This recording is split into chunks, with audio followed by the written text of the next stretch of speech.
Coming up on the British TV watch list. When he was tapped to adapt Bleak House, people paid attention.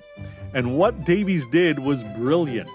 He went back to Dickens' own original format. From cozy mysteries to intense police procedurals, we talk about the characters, performances, series, and episodes from your favourite British TV shows. Hello there, welcome back to the British TV watch list. It's Michael T. Today we're going to kick off something new. We'll call it Throwback Thursday. It's going to be a periodic feature here on the podcast where we go back and revisit a British TV period piece. Shows that maybe you missed, shows that certainly deserve a second look, or shows that were just so good they need to be talked about again. And today's pick, Bleak House, the 2005 BBC miniseries. Let me tell you right up front, I had never heard of Bleak House before I watched it. Never. And then I sat down with it and I was absolutely blown away. The cast alone is staggering. If you haven't heard, we'll tell you about them later. We're talking about people who are some heavy hitters in British television, people at the top of their game. And together, they delivered one of the finest things I've ever seen on a TV screen. So let's get into it. Before we talk about the show itself, let me say something about period dramas in general. Because there's a reason this genre has such a loyal following. When you step into a well-made period piece, you're not just watching a story, you're stepping into a whole other world. The costumes tell you everything. One look at a character's clothing, and you know exactly where they stand in society.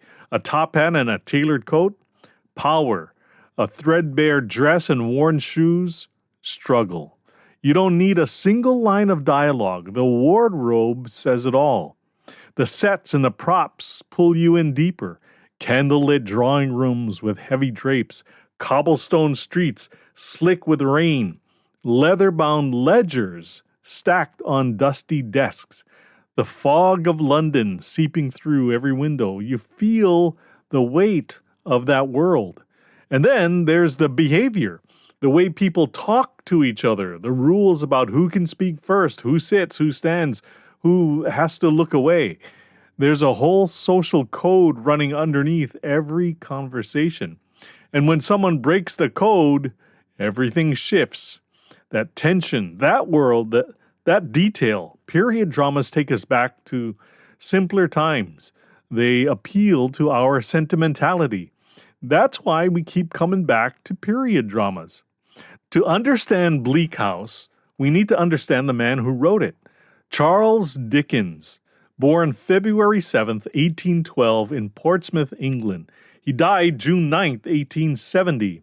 He's widely considered the greatest British novelist of the Victorian era. Some would say any era. His early life was hard. When Dickens was just 12 years old, his father was thrown into debtor's prison. And young Charles was pulled out of school and sent to work in a boot-blacking factory. That experience never left him. It shaped everything he wrote, including Little Dorrit, the story of Amy Dorrit, who grew up taking care of her father while he was in debtor's prison. That's another show that you have to watch. The story took place in the very prison where Dickens's father was held. Dickens became the voice of the forgotten, the poor, the powerless, the children no one cared about. He used his novels to shine a light on the injustices of Victorian England, and people listened. Here's something interesting about how he published his work. Dickens published in installments, monthly or weekly in popular magazines. Affordable enough for everyday people to read. It's kind of a genius move. Each installment ended on a cliffhanger. It's basically the 19th century version of a streaming TV series. His readers waited for the next chapter the same way we wait for the next episode. He wrote 15 novels in his lifetime. A Christmas Carol, Oliver Twist, Great Expectations, A Tale of Two Cities. These are household names or titles.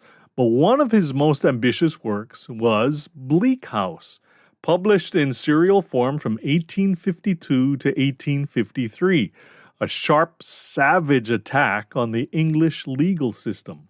Okay, before we get to Bleak House, I wonder if Charles Dickens golfed. I don't think he did. He walked a lot. If he did, though, and if he were around today, Dickens would no doubt be wearing something from Pins and Aces.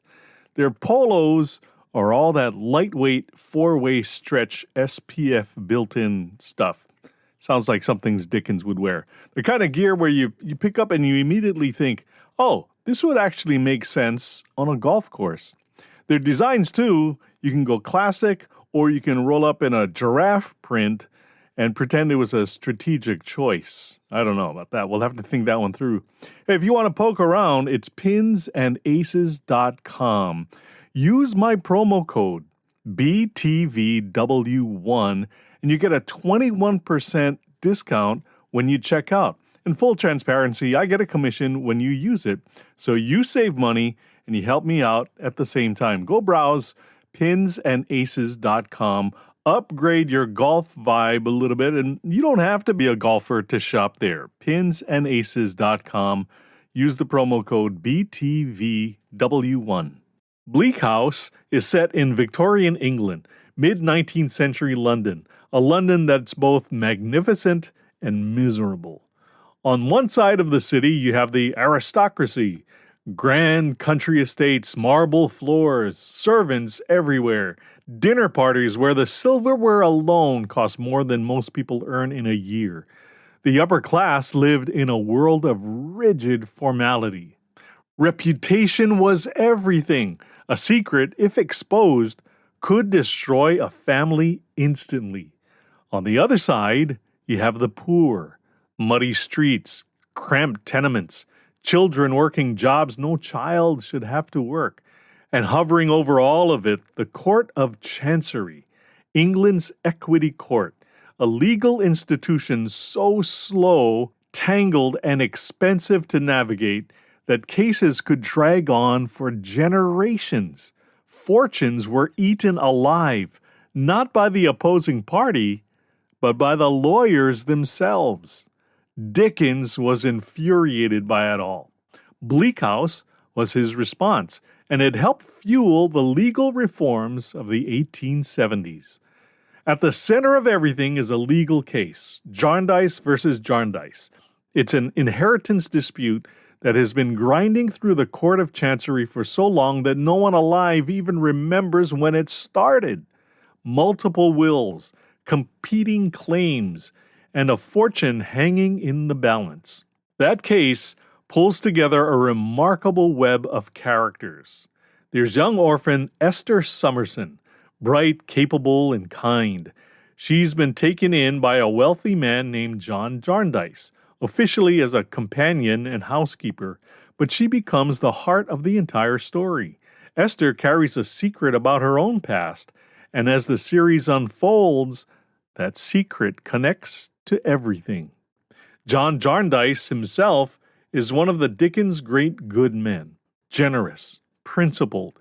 He's taken in two young wards, Ada Clare and Richard Carstone, young cousins who are also caught up in the Jarndyce case. Richard becomes obsessed with the lawsuit, convinced it will make him rich. It slowly destroys him. And then there's Lady Dedlock, the wife of the pompous and very proper Sir Leicester Dedlock. On the surface, she's all ice and elegance, cold, composed, and untouchable. But underneath, she's holding a secret that could bring down everything she's built. And standing in the shadows, watching and waiting, is Mr. Tulkinghorn. He's the Dedlock's lawyer, possibly the most chilling character in the whole story. He doesn't want money, doesn't want power. Not exactly. What he wants is control. He collects secrets, and he uses them. Lady Dedlock, I have been Sir Leicester's attorney for many years. And my father was attorney to his father before him. I am aware of that, Mr. Tulkinghorn. Sir Leicester has always had my complete personal loyalty. And always will have. I am glad of it.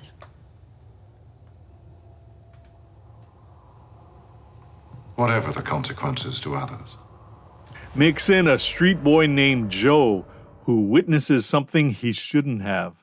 A detective named Inspector Bucket, one of the first great detectives in English literature. A moneylender named Smallweed. And a bird-like woman called Miss Flight, who's been waiting for the Jarndyce case to conclude for years. Altogether, it's one of the richest, most complex stories ever put to film. The Dickens novel is over 900 pages long. It has dozens of characters and multiple storylines running at the same time. So how do you turn that into a television screenplay adaptation? You hire Andrew Davies. Davies is the man behind the beloved 1995 Pride and Prejudice, the Colin Firth version, the one that basically defined BBC costume drama for a generation. When he was tapped to adapt Bleak House, people paid attention. And what Davies did was brilliant.